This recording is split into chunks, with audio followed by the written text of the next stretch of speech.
Olá, senhores, sejam muito bem-vindos a mais um vídeo no canal Coruja do Carvalho e deixem aquele like caso gostarem do conteúdo, pois o YouTube recomenda mais para você se você deixa o like.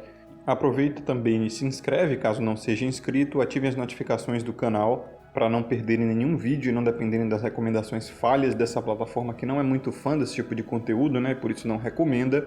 E compartilhem esse vídeo para todos aqueles que se beneficiariam dessa mensagem, que são todos os homens. Porque hoje, nesse especial Dia dos Pais, a gente vai desvendar um pouco do arquétipo do grande pai. Uma introdução rápida para vocês que não sabem o que é o arquétipo do grande pai, pois eu já fiz vídeo sobre isso no meu canal alternativo aqui no YouTube, um vídeo longo e bem elaborado sobre o arquétipo do grande pai e da grande mãe, respectivamente o Criador e a Matrix, que são simbologias, personificações para explicar os comportamentos e a ordem natural da nossa sociedade, né? E até do nosso âmago como seres humanos, como as mulheres se comportam, como os homens se comportam e como essa diferenciação que eles têm através do dimorfismo sexual, que é tão grande que parecem até duas espécies completamente diferentes, né? O homem e a mulher têm tantas diferenças que parecem dois animais completamente diferentes. E a partir disso, né, a partir das relações que eles têm dentro da sociedade, isso gera uma regra muito característica de fenômenos. Eu sempre gosto de dizer nos meus vídeos, né, que a chave para entender o ser humano está em entender as suas relações de sexo ou de gênero, porque para mim sexo e gênero, quando se fala de seres humanos, é a mesma coisa, são sinônimos, né? E isso por quê? Porque toda a humanidade começa na reprodução, e a reprodução depende das relações entre um homem e uma mulher, né? Não só sexuais, mas também sociais, porque antes do sexo nós nos relacionamos socialmente, ainda tem toda aquela dinâmica da conquista, né, muito entre aspas, sedução, muito entre aspas, a conversinha e tudo mais. E tudo isso gera uma organização social específica. E é a partir daí que a gente consegue entender toda a sociedade, cara, porque sem relação de homem e mulher não há ser humano, não há nascimento, não há crescimento vegetativo, então não há humanidade, né? Então, por base empírica, a primeira relação humana sempre será a relação entre os sexos. A lógica dos relacionamentos. Isso é muito importante para a gente entender todo o resto da humanidade. E os arquétipos, eles são, a grosso modo, não é? Exemplos, símbolos para que nós possamos entender essa lógica, né? Através de personificações mesmo. Por exemplo, deuses. Deuses são arquétipos. Do grego, por exemplo. Nós temos o arquétipo do líder, que era o deus do trovão, Zeus, o rei dos deuses, assim como Odin também na mitologia nórdica, né? Daí nós temos o arquétipo de Afrodite, que é o da reprodução, do amor, do sexo, etc., que também é a deusa da reprodução. A grande mãe provavelmente ficaria em Gaia, né? Que é a titã da natureza, e assim sucessivamente, né? Nós observamos isso em todas as religiões, em todas as mitologias, em todo o misticismo humano que parece que é inerente à humanidade, né? Porque independente da geografia e do tempo, parece que todo ser humano cria mística, cria religião, cria dogmas, cria algum tipo de folclore para entender o mundo ao seu redor. E essa é uma maneira didática de entender o mundo. Então, a partir daí, né, o que é o grande pai? O grande pai, ele é o provedor silencioso, né, ou o criador de tudo, é ele que dá a vida. E essa semelhança com o pai humano e com o sol não é mera coincidência. Nós atribuímos ao sol, bem como várias religiões e doutrinas e mitologias ao longo da história humana, atribuem também ao sol o arquétipo de Deus supremo, né? Aquele que dá toda a vida e não cobra nada em troca, ele simplesmente fica ali no céu em toda a sua magnitude, dando calor, energia, aconchego e protegendo, inclusive, de predadores, né, dos perigos da noite, etc. Então, isso caracteriza bem o grande pai, né, essa noção abstrata que se correlaciona muito com o homem. O que os homens são na sociedade, senão provedores e protetores silenciosos, né? Aqueles que não cobram nada em troca e, na verdade, estão recebendo cada dia menos, né? No máximo, o que recebem é a famosa misandria, leis draconianas, enfim, ostracismo e etc. Mas os números comprovam que os homens são os reais sustentadores dessa sociedade, ou seja, provedores e protetores silenciosos. E a própria estatística do Brasil e do mundo comprova que os homens são os maiores pagadores de impostos, né? Os maiores tributados. como se não bastasse, eles estão mais na iniciativa privada competitiva, né? Eles estão empreendendo mais, e nós sabemos que realmente é o empreendimento que faz o mundo girar, né? São as novas empresas que surgem aí e conseguem prover e proteger as pessoas com seus serviços e produtos, correto? E elas, querendo ou não, também são pagadoras de impostos. Quem tem um pequeno negócio aí, até médio porte, sabe que não tem paraíso fiscal nenhum, cara. Não tem como você fazer conchavo com o governo, porque em cima de você é só tributo, legislação e todo tipo de regulamentação que parece ridícula. Então, os homens estão mais nessa área, os homens que sustentam o Estado. Por uma regra básica que a gente pode observar aí através das estatísticas do Brasil e do mundo, levando em consideração, né, a posição das mulheres em cargos públicos, que elas são maioria, e também as maiores beneficiadas de ações afirmativas, cotas e todo tipo de programa governamental, né? Isso faz com que elas sejam as mais providas.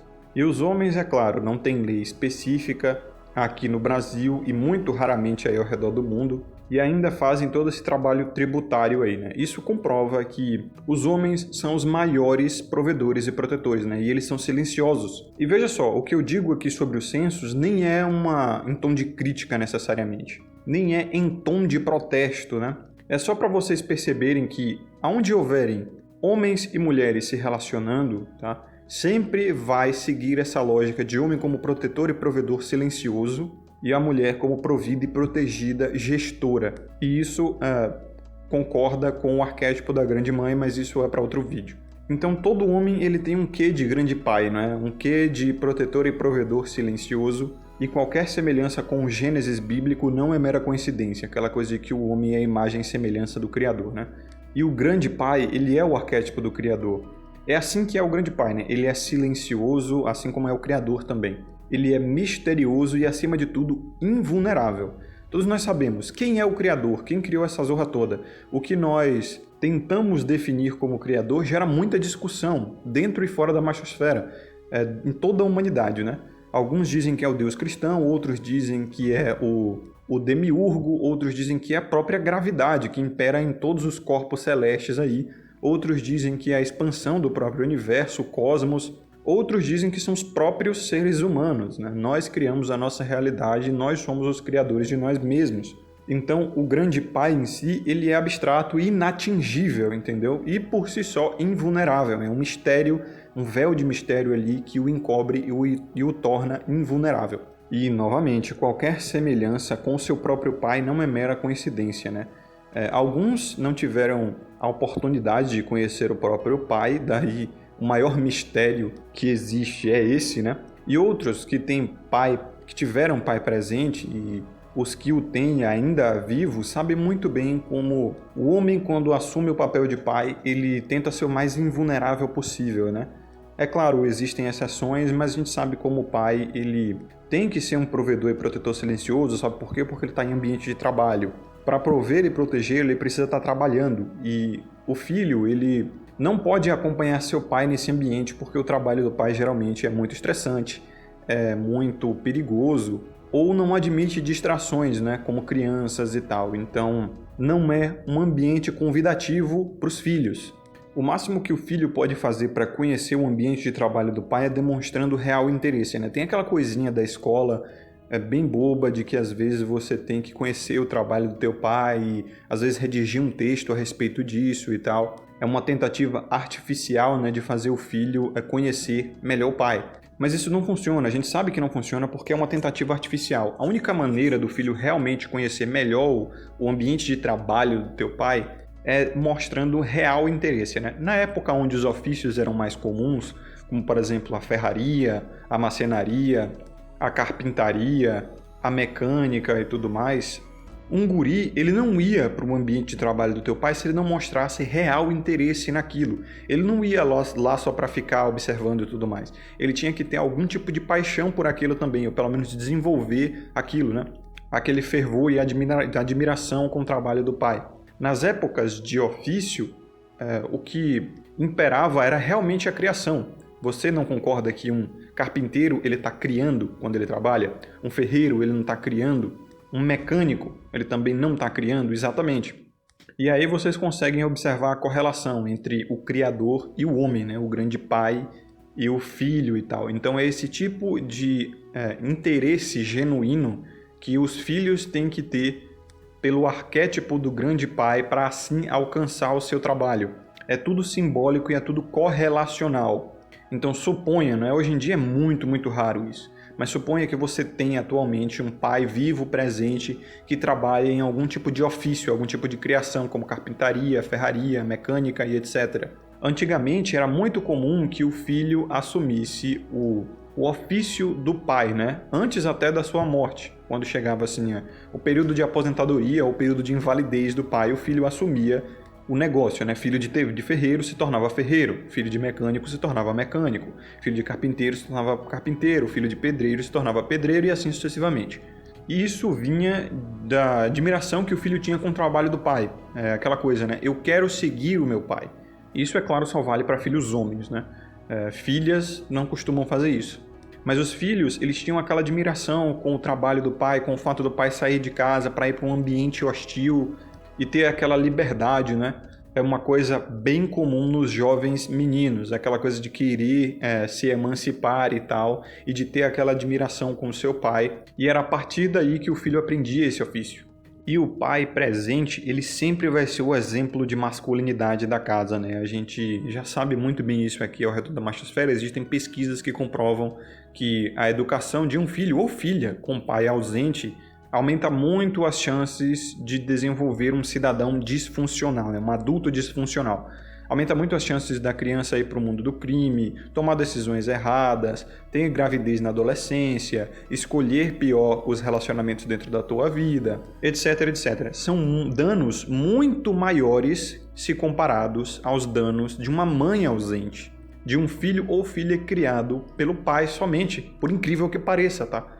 Então o pai ele sempre vai ser o exemplo de masculinidade dentro de casa. E é a partir desse exemplo que o filho vai aprender a virar homem, ou pelo menos ter um apoio para sua masculinidade, né? Um bom exemplo de masculinidade.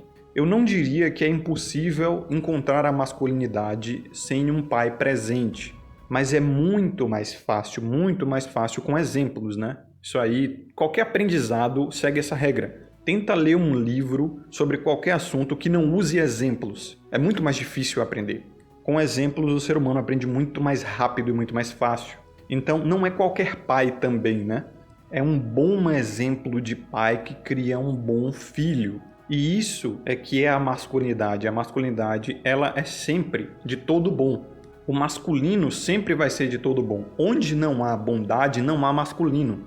Onde não há bondade, não há masculinidade. Ponto. E isso responde àquela pergunta, né? Ora, se Deus existe e Deus é de todo bom, por que o mundo é cheio de desgraça? Exatamente isso. Onde há maldade, onde há pecado, não há graça de Deus, entendeu? Só há a desgraça. E onde há injustiça, falta de honra, malandragem, desonestidade, não há masculinidade. O masculino não é assim. Eu já falei para vocês, o masculino, ele inventou literalmente a honra, a moral, a ética e tudo mais, porque isso foi necessário para a manutenção da regra social que os homens sustentavam ali em ambiente de caça e guerra, né? Tenta você montar um mutirão de caça ou um batalhão de guerra sem disciplina, cara, sem a moral dos soldados, né? Ou melhor, o moral dos soldados, que a palavra moral é a mesma para simbolizar a autoconfiança dos soldados ali, né, e a união dos soldados, e também a moralidade, não é? O senso de justiça e austeridade social. Essa palavra, o moral e a moral, denotam coisas diferentes, mas têm a mesma construção, né? São palavras espelho. E não é por mera coincidência, entende? Então, nesse Dia dos Pais, é um momento excelente para meditação do masculino, né? Da real masculinidade, que tenta ser deturpada à torta e à direito aí na nossa sociedade, dizendo que existe uma masculinidade tóxica. Cara, não existe masculinidade tóxica, não existe masculinidade imperfeita. A masculinidade é perfeita. Os homens que praticam algum tipo de injustiça não estão no masculino, ponto.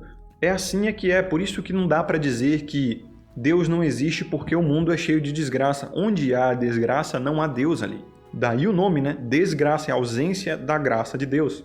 E é claro, novamente, né, existe uma galera aqui mais cética, uma galera até ateia, que não gosta muito dos exemplos esotéricos e divinos que eu uso, mas como eu disse, são folclores, tá? E o próprio ateísmo é muito importante para a gente entender o masculino ideal, né? O grande pai, sabe por quê? Porque diferente das mitologias nórdicas, gregas, celtas e etc., os deuses de suas respectivas mitologias dependiam de adoração, né? O panteão grego, por exemplo, se os seres humanos parassem de adorá-los, eles perdiam a força, literalmente. Os deuses nórdicos é a mesma coisa, eles dependiam da adoração do povo humano. Já o criador, vamos pôr assim, né, que foi muito atribuído ao deus cristão, ou deus abraâmico, né, ele não depende da adoração do seu povo. Ele vive e continua operando independente se toda a humanidade o deturpou. Daí Nietzsche veio dizer, né, em suas obras que Deus está morto e nós o matamos. Nós abandonamos a Deus, mas Deus realmente não morreu, né? Porque ele independe da adoração. Então, o ateísmo, ele também é a prova de que, independente da crença, independente da adoração, independente da glória, o grande pai ele vai continuar sempre operando. E é exatamente isso que acontece na nossa sociedade, se você for correlacionar o grande pai à masculinidade, ao homem, né? O homem ele continua trabalhando mesmo sem recompensa. Você vê aí uma porrada de gado provedor, gado protetor recebendo migalhas ou mesmo só blasfêmia, entre aspas, né? Só desgraça e continua operando. Esse é o masculino, sabe? Então, usando ali a lógica dos arquétipos da correlação, do simbolismo, a sociedade é ateia para com o masculino, entendeu? Mas o masculino, que segue o arquétipo do grande pai, ele vai estar sempre operando. E é óbvio, eu não estou aqui defendendo que você continue trabalhando como um bom gado sem receber recompensas. É uma simbologia. E é a prova também de que, independente do seu estilo de vida, independente se você exige recompensas para o teu trabalho ou não, você vai continuar provendo e protegendo, sabe por quê? Porque você precisa para sobreviver. Quando você vai para o teu trabalho, ele é muito provavelmente um trabalho muito útil para a sociedade. Principalmente se você tem um ofício, né? Você sustenta, querendo ou não, a sociedade com o teu trabalho. Eu já expliquei que o trabalho masculino, por conta da competitividade, por conta da resistência que o homem tem, da ambição que o homem tem, né? É muito mais proveitosa que o trabalho feminino. Então, quando você, homem, vai para o teu trabalho, você não está pensando em quantas pessoas vão se beneficiar da tua obra necessariamente, né? Você faz o teu trabalho, bate teu ponto, volta para casa e pensa no teu salário no fim do mês, correto? Mas, querendo ou não, muitas pessoas estão se beneficiando com aquilo. Você não está nem pensando nisso, mas é natural. E essa é a lógica do grande pai, né? Por isso que é dito que nós somos a imagem e semelhança do Criador, porque temos muito disso dentro de nós mesmos. O homem, ele produz 3 vezes mais do que consome. O que acontece com esses 2/3 que ele não consome? São socializados, simples assim, mais que o dobro do que ele consome é socializado. E é isso que a gente observa. O homem, quando ele recebe o seu salário, ele vai quase sempre socializar essa renda. O homem gasta muito pouco consigo mesmo. Ou seja, o homem é minimalista por natureza. O grande pai, ele é minimalista, né? Ele usa muito pouco da sua obra para si e ele socializa, ele generaliza o resultado do teu trabalho. É que nem o Sol ele consome grande parte do hélio, né? Mas a maioria da energia, através das tempestades solares e tal, é dissipada. E aí vem aquele estudo astronômico, né, de que em um momento o Sol vai queimar tanto combustível, ou melhor, já vai ter queimado tanto o seu combustível que ele vai explodir e consumir o sistema solar inteiro junto. Mas isso é 3,5, 4 bilhões de anos à frente. Ou seja, olha só quanto de energia o Sol vai ter dissipado para todo um sistema, né, de vários planetas antes de envelhecer finalmente. É exatamente como o homem é, exatamente como o grande pai é. Antes de um homem se aposentar, se tornar inválido, se tornar dependente ou mesmo morrer, ele já socializou muito da tua energia. E é muito provável que se estivermos vivos, né, como humanidade, daqui até a extinção do Sol, meu irmão, já estaremos longe daqui, muito longe do sistema solar e deveremos tudo ao Sol, né?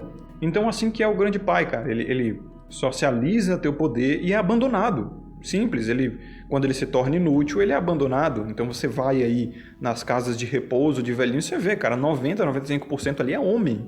e homens com família, tá? Homens que tiveram filhos, que trabalharam uma vida inteira, muitos deles e tal. Então vai lá, um exemplo, se você, por exemplo, não tem um pai presente, está sem o que fazer hoje nesse domingão, vai numa casa de repouso perto aí da tua casa, né, aí na tua cidade, troca uma ideia com um daqueles velhinhos ali, você ouve umas boas histórias, se diverte bastante e vai ter histórias bastante tocantes, né? Muita injustiça também é natural, eu já fiz isso inclusive. Foi há muito tempo em trabalho da faculdade, né? E depois eu participei de alguns outros bate-papos fora do ambiente acadêmico por lá, mas enfim, eu mudei de cidade, etc. Então, recado final aqui, meus senhores. Esse entendimento melhor do arquétipo do Grande Pai é importante para que nós entendamos a nós mesmos, né? Daí aquela ideia de que o Criador é a imagem e semelhança do homem e vice-versa. Ou melhor, o homem é a imagem e semelhança do Criador, então entendendo o Grande Pai que nós entendemos a nós mesmos. E isso é muito importante para a gente saber nos valorizar, saber o valor do homem, o valor do masculino, o valor da paternidade, né? E como a paternidade, ela sempre, querendo ou não, por mais exigente que você seja, sempre vai estar socializando 2/3 do que consome, ou seja, mais que o dobro, o triplo, né? Isso é regra, cara. O homem não liga para isso. Ele é minimalista por natureza. O masculino é minimalista por natureza. O Grande Pai é minimalista por natureza. O Sol, né, que é o arquétipo utilizado em quase todas as religiões e mitologias do Grande Pai, né, o Deus Supremo, ele também é assim. Ele consome muito pouco. E é só a partir daí que você realmente se valoriza, você se entende e tudo mais. Então, nesse Dia dos Pais, esse é o meu recado. A vocês que acompanharam até aqui, um forte abraço. Vejo vocês no próximo vídeo. Aqui é o Coruja do Carvalho. Lembrem-se de ter sabedoria e consciência sempre e até mais.